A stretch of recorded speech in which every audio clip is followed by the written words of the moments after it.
حضرت صلی اللہ علیہ وآلہ وسلم پر وحی کا ابتدائی دور اچھے سچے پاکیزہ خوابوں سے شروع ہوا۔ آپ خواب میں جو کچھ دیکھتے وہ صبح کی روشنی کی طرح صحیح اور سچا ثابت ہوتا۔ پھر من جانب قدرت آپ تنہائی پسند ہو گئے اور آپ نے غار حرا میں خلوت نشینی اختیار فرمائی اور کئی دن اور رات وہاں مسلسل عبادت اور یاد الہی و ذکر میں مشغول رہنے لگے۔ جب تک گھر آنے کو دل نہ چاہتا توشہ ہمراہ لیے ہوئے وہاں رہتے۔ توشہ ختم ہونے پر ہی اہلیہ محترمہ حضرت خدیجہ رضی اللہ تعالی عنہا کے پاس تشریف لاتے اور کچھ توشہ ہمراہ لے کر پھر وہاں جا کر خلوت گزین ہو جاتے۔ یہی طریقہ جاری رہا یہاں تک کہ آپ پر حق منکشف ہو گیا اور آپ غار حرا ہی میں قیام پذیر تھے کہ اچانک حضرت جبرائیل علیہ السلام آپ کے پاس حاضر ہوئے اور کہنے لگے کہ اے محمد پڑھو۔ آپ فرماتے ہیں کہ میں نے کہا کہ میں پڑھنا نہیں جانتا۔ آپ صلی اللہ علیہ وسلم فرماتے ہیں کہ فرشتے نے مجھے پکڑ کر اتنے زور سے بھینچا کہ میری طاقت جواب دے گئی۔ پھر مجھے چھوڑ کر کہا پڑھو۔ میں نے پھر وہی جواب دیا کہ میں پڑھا ہوا نہیں ہوں۔ اس فرشتے نے مجھ کو نہایت ہی زور سے بھینچا کہ مجھ کو سخت تکلیف محسوس ہوئی۔ پھر اس نے کہا کہ پڑھ۔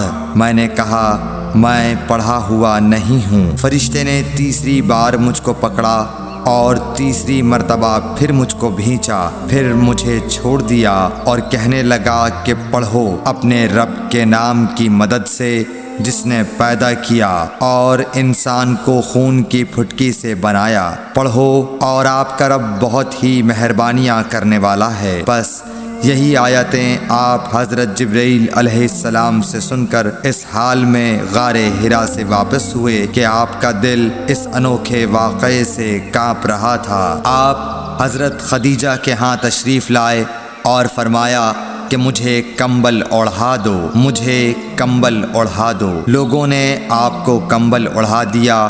جب آپ کا ڈر جاتا رہا تو آپ نے اپنی زوجہ محترمہ حضرت خدیجہ رضی اللہ تعالی عنہا کو تفصیل کے ساتھ یہ واقعہ سنایا اور فرمانے لگے کہ مجھ کو اب اپنی جان کا خوف ہو گیا ہے۔ آپ کی اہلیہ محترمہ حضرت خدیجہ رضی اللہ تعالی عنہا نے آپ کی ڈھارس بندھائی اور کہا کہ آپ کا خیال صحیح نہیں ہے۔ اللہ کی قسم آپ کو اللہ کبھی رسوا نہیں کرے گا۔ آپ تو اخلاق فاضلہ کے مالک ہیں، آپ تو کنبہ پرور ہیں، بے کسوں کا بوجھ اپنے سر پر رکھتے ہیں، مفلسوں کے لیے آپ کماتے ہیں، مہمان نوازی میں آپ بے مثال ہیں اور مشکل وقت میں آپ امر حق کا ساتھ دیتے ہیں۔ ایسے اوصاف حسنہ والا انسان یوں بے وقت ذلت و خواری کی موت نہیں پا سکتا۔ پھر مزید تسلی کے لیے حضرت خدیجہ رضی اللہ تعالی عنہا آپ کو ورقہ بن نوفل کے پاس لے گئیں جو ان کے چچا زاد بھائی تھے اور زمانہ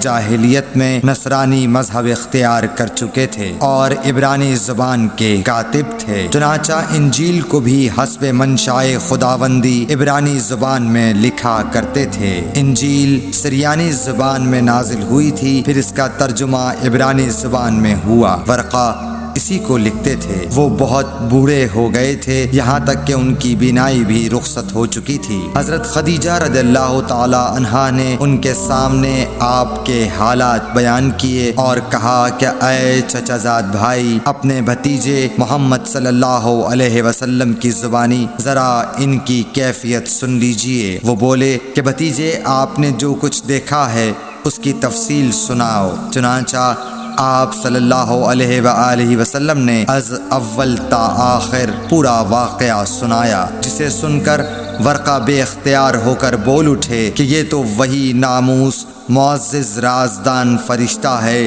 جسے اللہ نے حضرت موسیٰ علیہ السلام پر وحی دے کر بھیجا تھا۔ کاش میں آپ کے اس عہد نبوت کے شروع ہونے پر جواں عمر ہوتا، کاش میں اس وقت تک زندہ رہتا جب کہ آپ کی قوم آپ کو اس شہر سے نکال دے گی۔ رسول کریم صلی اللہ علیہ وآلہ وسلم نے یہ سن کر تعجب سے پوچھا کہ کیا وہ لوگ مجھ کو نکال دیں گے، حالانکہ میں تو ان میں صادق و امین و مقبول ہوں۔ ورقہ بولا، ہاں یہ سب کچھ سچ ہے، مگر جو شخص بھی آپ کی طرح امر حق لے کر آیا لوگ اس کے دشمن ہی ہو گئے ہیں۔ اگر مجھے آپ کی نبوت کا وہ زمانہ مل جائے تو میں آپ کی پوری مدد کروں گا۔ مگر ورقہ کچھ دنوں کے بعد انتقال کر گئے، پھر کچھ عرصے تک وحی کی آمد موقوف رہی۔ صحیح بخاری حدیث نمبر 3۔